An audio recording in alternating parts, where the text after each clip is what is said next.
Today, I'm going to give you specific phrases that you can use to stop political talk while maintaining your integrity at work. The foundational tools that I talk about, if you're not yet familiar with them, I suggest that you at least start by downloading the Professional Communicators Playbook. I put a link in the description below. It's free, and it'll help you get up and running as quickly as possible. There are specific types of political, what we call baiters. And I'd like you to tell me which type do you most often deal with in the comments? Person number one, the casual prober. So what do you think about the self-appointed educator? Okay, let me tell you why you should care. The emotional volcano. I can't believe people don't care. The passive-aggressive commenter. Must be nice to ignore. The power tripper boss. You agree with me, right? The debate junkie. Come on, let's talk about it. And the repeat offender. Okay, I know you said you didn't want to talk about it, but which one of those is most common for you? Regardless of the type, here's what you can say in a variety of different circumstances. Are you ready? Step one, firm but professional boundary statement. Use this when somebody first brings up politics around you or in earshot and you don't want to have anything to do with it. It sounds like this. John, I've made a decision not to engage in any superficial political talk here at work. It's unhealthy for me and it's unproductive for both me and my team. So I'm sure you can respect that. Why does that work? Number one, I made it about my decision, not your behavior. Number two, it's an issue of health and productivity, not opinion. And number three, I did not ask for your participation. I'm simply letting you know it's not good for my health, it's not good for my productivity, and I'm sure that you'll do the right thing and respect that. But they don't always do the right thing and respect that, do they? So, step number two, if they push it, I might need to gently remind you I'm not cool with that. It sounds like this. You want to use the broken record, and this time, use a tag question at the end. John, that type of talk is detrimental to both my health and productivity here, and I can't have anything to do with it. You can respect that, can't you?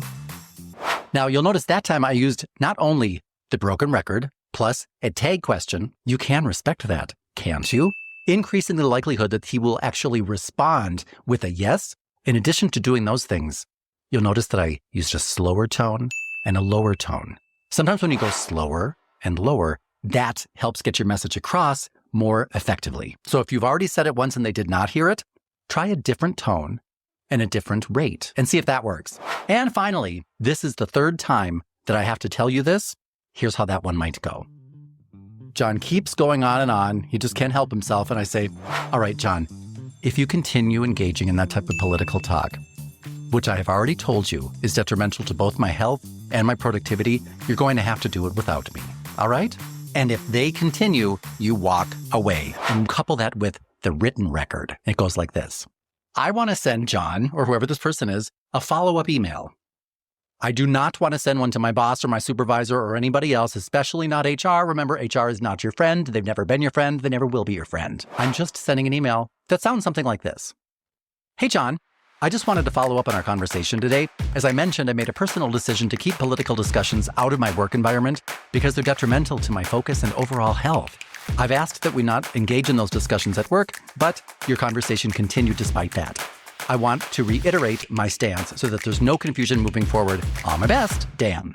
That said, let's talk about choosing when and where to take a stand. For me, this basically comes down to two things. Is talking about this contributing to the success and well-being of this organization? If not, it's not appropriate for the workplace. And most of all, I just want to remember, and I hope you remember, if you don't know what to say, but you've decided to say it anyway, there's nothing you have to say that you can't say in a loving way. And if you can't figure out a way to say something in a loving way, maybe it's because you shouldn't say it. Maybe it's not the time or the place. Set clear boundaries. Use strategic phrases. Remember to download that free playbook. I put the link below. And I do have a new course coming up, so there are some spots available. If you're interested in exploring themes like this more deeply, I'm going to put a link below as well for that.